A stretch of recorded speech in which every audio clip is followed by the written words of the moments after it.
വേറെ വേറെന്തെങ്കിലും സാധനങ്ങൾക്ക് വാഹനങ്ങൾക്കൊക്കെ തീ പിടിച്ചിട്ടുണ്ടോ എങ്ങനെയെങ്കിലും? ഞങ്ങളാണെങ്കിൽ കുറേ വാഹനങ്ങൾ ആദ്യം വന്നപ്പോൾ തന്നെ പുറത്തിറക്കിയിട്ടുണ്ടായിരുന്നു. കുറേ ടൂ വീലർ ഇവിടെ ആണെങ്കിൽ പിന്നെ കീപ്പ് ചെയ്തിട്ടുണ്ടായിരുന്നു, കുറേ നല്ല വാഹനങ്ങൾ. അത് ആദ്യമേ തന്നെ മാറ്റിയിട്ടുണ്ടായിരുന്നു. പക്ഷേ അകത്ത് കുറേ വാഹനങ്ങൾ ബാക്ക് സൈഡിലുണ്ടായിരുന്നു, അതിനൊക്കെ തീ പിടിച്ചിട്ടുണ്ട്. ഒരുപാട് വാഹനങ്ങൾ തീ പിടിച്ച് നശിച്ചിട്ടുണ്ടോ? കുറേ വാഹനങ്ങൾ തീ പിടിച്ചിട്ടുണ്ട്. ഒരുപാട് വാഹനം എന്നല്ല, കുറച്ച് വാഹനങ്ങൾ. അത് ഈ റെയിൽവേ സ്റ്റേഷനിലേക്ക് പോകുന്ന പാർക്ക് ചെയ്ത വാഹനങ്ങളാണ്. അതിലും കൂടുതൽ വാഹനങ്ങൾ നമ്മൾ ഇവിടുന്ന് മാറ്റിയിട്ടുണ്ട്. റെയിൽവേ സ്റ്റേഷനിൽ പാർക്ക് ചെയ്ത വാഹനങ്ങളുണ്ട്, ഇതിനകത്ത് തന്നെ കീപ്പ് ചെയ്ത വാഹനങ്ങളുണ്ട്. ഈ പറയുന്ന സ്ക്രാപ്പായിട്ട് കൊണ്ടുവന്ന വാഹനങ്ങളുണ്ടായിരുന്നു. ഈ കെട്ടിടത്തിനകത്ത് വാഹനങ്ങളുണ്ടായിരുന്നു. കെട്ടിടത്തിനകത്ത് ഒരുപാട് ഐറ്റംസ് ഉണ്ടായിരുന്നു. പൊട്ടിത്തെറികളായിരുന്നു ആദ്യം. ഏതാണ്ട് 6-7ഓളം സിലിണ്ടർ പൊട്ടിത്തെറിച്ചിട്ടുണ്ടായിരുന്നു ആദ്യകാലങ്ങളിൽ. പിന്നെ എത്ര സിലിണ്ടറുകൾ ഉണ്ടാവും? 12ഓളം സിലിണ്ടറുകൾ എന്ന് നാട്ടുകാർ പറയുന്നുണ്ട്. അതിൽ കൂടുതൽ വരാൻ ചാൻസ് ഉണ്ട്. കാര്യം ഇനിയും ഉള്ളിൽ സിലിണ്ടറുകളൊക്കെ ഇരിപ്പുണ്ട്. നമ്മളിപ്പോൾ തീ അണച്ചിട്ടേ ഉള്ളൂ. അകത്തോട്ട് കയറണമെന്നുണ്ടെങ്കിൽ പുക മാറണം. ഇപ്പം നല്ല പുകയാണ്. ഈ പുക ശ്വസിച്ച് കഴിഞ്ഞാൽ നമുക്ക് ബുദ്ധിമുട്ടാണ്. ഇപ്പം ഈ പൂർണ്ണമായും അണയ്ക്കാൻ സാധിച്ചു. തീ പൂർണ്ണമായിട്ട് അണച്ചിട്ടുണ്ട്. ഈ 6 തൊഴിലാളികളുടെ സാഹചര്യം എന്താണ് ഇവിടുന്ന് രക്ഷിച്ചു എന്ന് പറയുന്നത്? തൊഴിലാളികളൊക്കെ നമ്മളൊക്കെ ഇവാക്വേറ്റ് ചെയ്തിട്ടുണ്ട്. എല്ലാവരും അവരുടെ നിലവിലുള്ള സ്റ്റേജ് അറിയത്തില്ല. കാര്യം നമ്മൾ അന്നേരം ഇവാക്വേറ്റ് ചെയ്തിട്ടുണ്ട്. അവരിനി പുക ശ്വസിച്ചാൽ എന്തെങ്കിലും അപകടം ഉണ്ടെങ്കിലോ അല്ലെങ്കിൽ ആദ്യത്തെ സ്റ്റേജിൽ എന്തെങ്കിലും അപകടം ഉണ്ടെങ്കിലേ അറിയാൻ പറ്റത്തുള്ളൂ. പൊള്ളലേറ്റുള്ള അപകടങ്ങൾ ഇതുവരെ ഞങ്ങളുടെ ഓഫീസറുടെ അടുത്ത് ചോദിച്ചാൽ മതി. കാര്യം ഞങ്ങളവിടെ ഫയർ വെയിറ്റ് ചെയ്തുകൊണ്ടിരിക്കുകയായിരുന്നു. മറ്റെന്തെങ്കിലും കാഷ്വാലിറ്റി എന്തെങ്കിലും ഉണ്ടെങ്കിൽ ഓഫീസേഴ്സിന് കൂടുതൽ അറിയാൻ പറ്റും.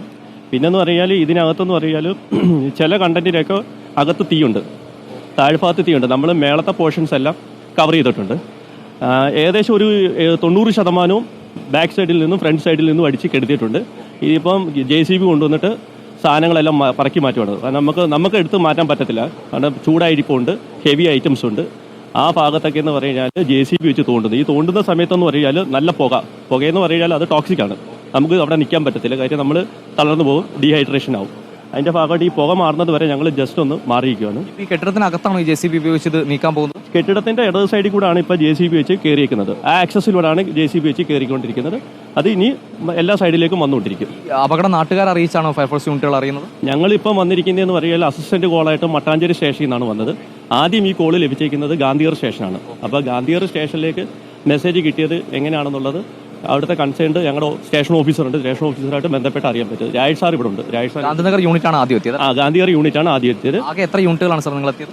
ഇപ്പം ഞങ്ങൾ ഗാന്ധിനഗറിൽ നിന്ന് വന്നിട്ടുണ്ട്, ക്ലബ് റോഡിൽ നിന്ന് വന്നിട്ടുണ്ട്, മട്ടാഞ്ചേരി വന്നിട്ടുണ്ട്, ഏലൂരിൽ നിന്ന് വന്നിട്ടുണ്ട്, കല്ലൂർക്കാടിൽ നിന്ന് വന്നിട്ടുണ്ട്, പിന്നെ തൃപ്പൂണിത്തുറയിൽ നിന്ന് വന്നിട്ടുണ്ട്, തൃക്കാക്കരയിൽ നിന്ന് വന്നിട്ടുണ്ട്. അപ്പം എല്ലാ സ്റ്റേഷനിലെയും 2-3 യൂണിറ്റ് വീതം വന്നിട്ടുണ്ട്. അങ്ങനെ വെച്ച് കണക്കൂട്ടുമ്പോൾ തന്നെ ഏകദേശം 10-20 ഫയർ ടെൻഡറോളം വെള്ളം കൊണ്ടുവന്ന് അടിച്ചിട്ടുണ്ട് ഇവിടെ. മറ്റ് കെട്ടിടങ്ങളിലേക്കൊന്നും തീ വ്യാപിക്കുന്ന സാഹചര്യം ഉണ്ടായിട്ടില്ല. മറ്റ് കെട്ടിടങ്ങളിലേക്കുള്ള തീ വ്യാപിക്കുന്നതാണ് ആദ്യം കേരള ഫയർഫോഴ്സ് എടുത്ത നടപടി. ആദ്യം ചെയ്തതാണ് മറ്റ് കെട്ടിടങ്ങൾ. കാരണം പുറകിലേക്ക് എന്ന് വെച്ചാൽ താമസക്കാരുണ്ടായിരുന്നു, അതിലേക്ക് തീ പിടിക്കാനോ ഇപ്പുറത്തുള്ള മറ്റ് ബിൽഡിങ്ങിലോ ഒന്നും തീ പിടിച്ചിട്ടില്ല. റെയിൽവേ ലൈനിലോട്ടൊന്നും തീ പോയിട്ടില്ല. ഇതൊക്കെയാണ് ആദ്യം നമ്മൾ പ്രൈമറി ആയിട്ട് ചെയ്തത്. എന്നിട്ടാണ് പിന്നീട് നമ്മൾ ഉള്ളിലേക്ക് കയറി തീ മൊത്തം അണച്ചിട്ട്. ഒരു വശത്ത് റെയിൽവേ ട്രാക്ക്, ഒരു വശത്ത് മെട്രോ റെയിൽ ട്രാക്ക്. വലിയൊരു അപകടമാണ് ഒഴിവായത്. ഈ അപകടമാണ് നമ്മുടെ ഓഫീസേഴ്സിന്റെ നിർദ്ദേശം അതായിരുന്നു. ആദ്യം നമ്മുടെ ഈ അടുത്ത ബിൽഡിങ്ങിലുള്ളതും അവിടെയുള്ള ആൾക്കാരെ ഇവാക്വേറ്റ് ചെയ്തിട്ടുണ്ടായിരുന്നു. അടുത്ത ബിൽഡിങ്ങിലേക്ക് പുക വിടുന്നുണ്ടായിരുന്നു. അടുത്ത ബിൽഡിങ്ങിലേക്ക് തീ പിടിക്കാനുള്ള ചാൻസ് കൂടുതലായിരുന്നു.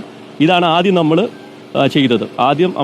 ഇതായിരുന്നു. തീപിടുത്തത്തിനുണ്ടായ സാധ്യത എന്താണെന്ന് ഇപ്പോൾ ഈ ഘട്ടത്തിൽ മനസ്സിലായിട്ടുണ്ട്? നിലവിലെ സാഹചര്യത്തിൽ നമുക്കൊന്നും പറയാൻ പറ്റത്തില്ല എന്താ സാധ്യത എന്നുള്ള കാര്യം എന്ന് വെച്ചാൽ ഫയറിന്റെ ബേസിലോട്ടൊക്കെ കയറുമ്പോഴേ നമുക്ക് അറിയാൻ പറ്റും. ഇപ്പം നമ്മൾ പുറത്ത് നിന്നുകൊണ്ട് എല്ലാ ഫ്ലോറിലെയും ഫയർ അണച്ചുകയാണ് ചെയ്തത്. അകത്തോട്ട് കയറുമ്പോൾ ഞങ്ങളുടെ ഓഫീസേഴ്സ് അത് എന്താണെന്നുള്ളത് കൃത്യമായിട്ട് മെൻഷൻ ചെയ്ത് പറയും. ആദ്യം തീപിടുത്തം ഉണ്ടായി, പിന്നീട് ഗ്യാസ് പൊട്ടിത്തെറിച്ചപ്പോഴാണ് ഇതിന്റെ വ്യാപ്തി വർദ്ധിച്ചത്. ഈ എന്ന് പറയുമ്പോൾ ഗ്യാസിനല്ലല്ലോ തീ പിടിച്ചത്. എന്ന് വെച്ചാൽ പുറത്തുള്ള കണ്ടൻസുകൾക്കാണ് തീ പിടിച്ചത്.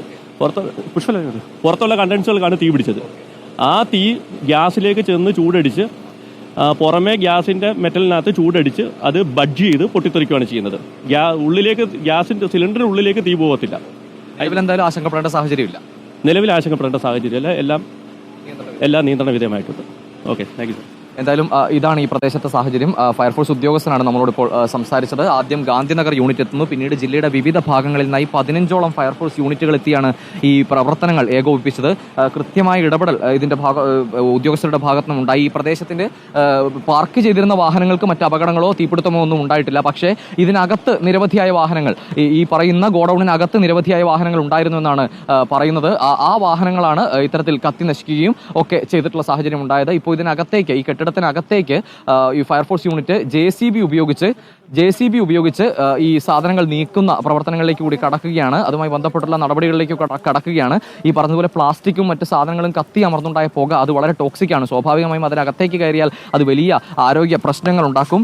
അതുകൂടി മുന്നിൽ കണ്ടുകൊണ്ട് ആ പുക കൂടി മാറ്റിയ ശേഷം, അണച്ച ശേഷം ഈ പറയുന്നത് പോലെ അകത്തേക്ക് കയറിയുള്ള പരിശോധനകളിലേക്ക്, നടപടികളിലേക്ക് കടക്കാനുള്ള ശ്രമമാണ് ഇപ്പോൾ ഉദ്യോഗസ്ഥർ നടത്തിക്കൊണ്ടിരിക്കുന്നത്. എന്തായാലും വലിയ ആശ്വാസത്തിന്റെ വാർത്ത തന്നെയാണ് ഈ നേരം പുലരുമ്പോൾ കൊച്ചിയിൽ നിന്നും റിപ്പോർട്ട് ചെയ്യാനുള്ളത്. കാരണം വലിയൊരു അപകടത്തിലേക്ക് പോകുമായിരുന്ന ഒരു സാഹചര്യത്തെ ഉദ്യോഗസ്ഥരുടെ കൃത്യമായ ഇടപെടൽ കൊണ്ട്, അങ്ങനെ തന്നെ പറയേണ്ടതുണ്ട്, ഉദ്യോഗസ്ഥരുടെ കൃത്യമായ ഇടപെടൽ കൊണ്ട് തടയാൻ വേണ്ടി സാധിച്ചിരിക്കുന്നു.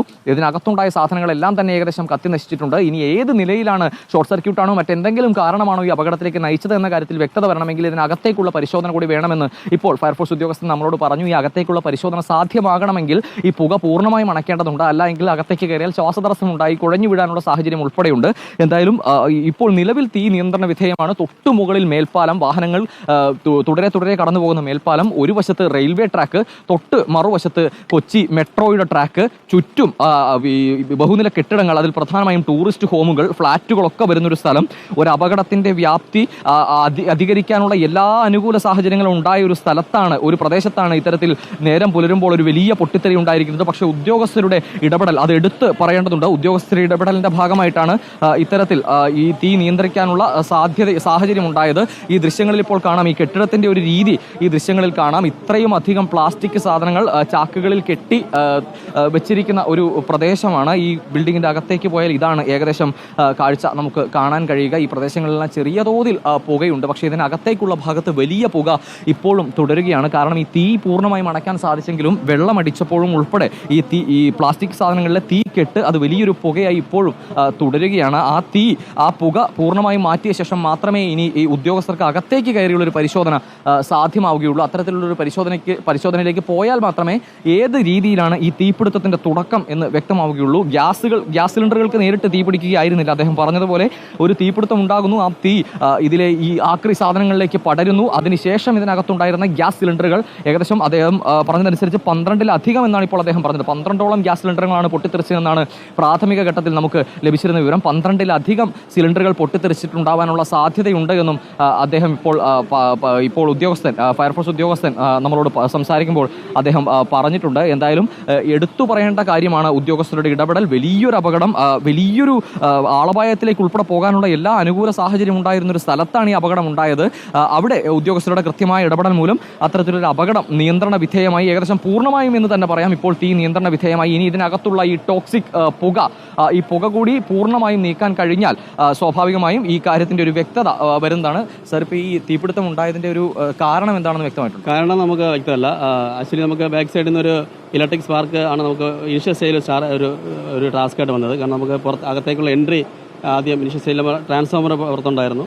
അപ്പോൾ അവിടെ നിന്നുള്ള സ്പാർക്ക് നമുക്ക് അകത്തേക്ക് കയറുന്നതിന് തടസ്സമായിരുന്നു. അപ്പോൾ അത് കഴിഞ്ഞ് ഒരു 10 മിനിറ്റോളം നമുക്ക് അങ്ങനെ ഒരു ഡിലേ വന്നിട്ടുണ്ടായിരുന്നു. ഈ തീപിടുത്തം ഉണ്ടായ ശേഷം ഗ്യാസ് സിലിണ്ടറുകൾ പൊട്ടിത്തെറിക്കുമായിരുന്നു? തീർച്ചയായും. ഒരു 12 സിലിണ്ടർ, അത് സ്ക്രാപ്പുകളാണെല്ലാം, അത് പൂർണ്ണമായിട്ടും 12ഓളം സിലിണ്ടർ പൊട്ടിത്തെറിച്ചിട്ടുണ്ട്. ഇനിയും സിലിണ്ടേഴ്സ് ഉണ്ട് അകത്ത്, സ്ക്രാപ്പ് സിലിണ്ടറാണ്. വലിയ ഇപ്പം അപകട അവസ്ഥയൊന്നുമില്ല. എല്ലാം ഇപ്പോൾ സിലിണ്ടറുകളകത്തുണ്ടെങ്കിലും അപകട സാഹചര്യം ഇല്ലല്ലോ അല്ലേ? ഇല്ല, പൂർണ്ണമായിട്ടും നമ്മൾ കൺട്രോൾ ചെയ്തിട്ടുണ്ട്. നാട്ടുകാരാണോ വിവരം അറിയിക്കുന്നത് ആദ്യം? ഒരു 2:10 നമുക്ക് സ്റ്റേഷനിൽ കോൾ വരുന്നത്. 2 മണിയോടുകൂടെ ഫയർ ഉണ്ടായിട്ടുണ്ട്. 2:10 വിവരം അറിയിച്ചു. ആദ്യം ഫയർഫോഴ്സ് യൂണിറ്റ് ഒരു യൂണിറ്റാണ്, ഗാന്ധിനഗർ യൂണിറ്റ് വന്നു. അതിന് ക്ലബ് റോഡ്, അങ്ങനെ തൊട്ടടുത്തുള്ള 10ഓളം യൂണിറ്റ് വന്നിട്ടാണ് നമ്മൾ പൂർണ്ണമായിട്ടും കൺട്രോൾ ചെയ്തത്. വാഹനങ്ങൾ പുറത്ത് നിർത്തിയിട്ട വാഹനങ്ങളൊക്കെ കത്തി നശിച്ചിട്ടുണ്ട്, അങ്ങനെ സാഹചര്യം ഉണ്ടോ? നമ്മൾ തുടക്കത്തിൽ തന്നെ നമുക്ക് തൊട്ട് ബാക്കിൽ ഒരു വർക്ക്ഷോപ്പുണ്ട്. ആ വർക്ക്ഷോപ്പിൽ തന്നെ ഒരു 6-7 ബൈക്കുകൾ, 2 വീലേഴ്സ് വെച്ചിട്ടുണ്ടായിരുന്നു. അതെല്ലാം വന്നുകൊണ്ട് നമ്മൾ ഇവ മാറ്റിയിട്ടുണ്ട്. അതെല്ലാം സേഫായിട്ട് മാറ്റിയിട്ടുണ്ട്. തൊട്ട് വീട്ടിലെ ആൾക്കാരെയും നമ്മൾ പൂർണ്ണമായിട്ട് മാറ്റി. അതുകൊണ്ട് തന്നെ കാഷ്വാലിറ്റീസോ മറ്റ് അപകട അവസ്ഥകളൊന്നുമില്ല. 6 തൊഴിലാളികളെ രക്ഷപ്പെടുത്തിയെന്ന് പറയുന്നത് അവരുടെ സാഹചര്യം എന്താണ് സാർ? തൊഴിലാളികളെല്ലാം സേഫായിട്ട് നമ്മൾ പുറത്തേക്ക് മാറ്റിയിട്ടുണ്ട്. അവർ രാത്രി ആയതുകൊണ്ട് തന്നെ അവരെല്ലാം ഉറക്കത്തിലായിരുന്നു.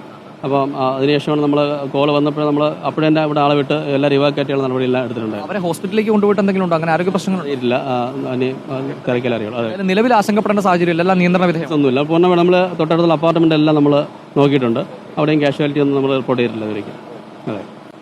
എന്തായാലും ആശ്വസിക്കാനുള്ള വാർത്ത തന്നെയാണ് പുലർച്ചെ നമുക്ക് റിപ്പോർട്ട് ചെയ്യാനുള്ളത്. വലിയൊരു അപകടത്തിലേക്ക് പോകുമായിരുന്ന ഒരു സാഹചര്യത്തെ കൃത്യമായ ഇടപെടലിലൂടെ ഫയർഫോഴ്സിനും കേരള പോലീസിനും നിയന്ത്രണ വിധേയമാക്കാൻ സാധിച്ചിരിക്കുന്നു. കാണാം, നമുക്ക് ആദ്യം ആ തീപിടിച്ച ദൃശ്യങ്ങൾ നമ്മൾ കണ്ടതാണ്. വലിയൊരു ഉഗ്രസ്ഫോടനം, വലിയൊരു തീപിടുത്തം. അത്തരത്തിൽ ആ ദൃശ്യങ്ങൾ കണ്ടാൽ അത് ഈ പെട്ടെന്ന് തന്നെ ഇത് അണയ്ക്കാൻ ഉദ്യോഗസ്ഥർക്ക് സാധിക്കുമെന്ന് കരുതാൻ കഴിയാത്ത നിലയിലുള്ള ഒരു ഉഗ്രസ്ഫോടനവും ഉഗ്രമായ ഒരു തീപിടുത്തവും അതിനെ ഈ മണിക്കൂറുകൾക്കുള്ളിൽ തന്നെ നിയന്ത്രണ വിധേയമാക്കാൻ സാധിച്ചിരിക്കുന്നു. വലിയ തോതിലേക്കുള്ള ഒരു അപകടത്തിലേക്ക് പോകാതിരിക്കാനുള്ള എല്ലാ മുൻകരുതൽ നടപടികളും അതിപ്പോൾ അദ്ദേഹം സംസാരിച്ചപ്പോൾ പറഞ്ഞതും അതുതന്നെയാണ്. തൊട്ടടുത്തുള്ള അപ്പാർട്ട്മെന്റുകളിലെ ആളുകൾക്ക് കൃത്യമായ നിർദ്ദേശം നൽകുന്നു, ഇത്തരത്തിൽ തീപിടുത്തം ഉണ്ടായിട്ടുണ്ടോ മാറണമെന്ന്. അതുപോലെ വീടുകൾ, ഒരു വശത്ത് വീടുകളുണ്ട്, ആ വീടുകളിലേക്ക് നിർദ്ദേശം നൽകുന്നു. റെയിൽവേ ഗതാഗതം സ്തംഭിപ്പിക്കുന്നു. അതായത് പുലർച്ചെ കടന്നു പോകേണ്ടിയിരുന്ന ട്രെയിനുകൾ ഉൾപ്പെടെ പിടിച്ചിടുന്ന സാഹചര്യം ഉണ്ടായിരിക്കുന്നു. ഏകദേശം 2 മണിക്കൂറോളം ട്രെയിൻ ഗതാഗതം പൂർണ്ണമായും സ്തംഭിപ്പിക്കുന്നു. മുകളിൽ കാണുന്നതാണ് മേൽപ്പാലം. ആ മേൽപ്പാലത്തിലൂടെ നിരവധി വാഹനങ്ങൾ കടന്നു പോകുന്ന വലിയ തിരക്കേറിയ മേൽപ്പാലം. ആ മേൽപ്പാലത്തിലെ വാഹന ഗതാഗതം പൂർണ്ണമായും നിശ്ചലമാക്കുന്നു. തൊട്ടടുത്താണ് കൊച്ചി മെട്രോയുടെ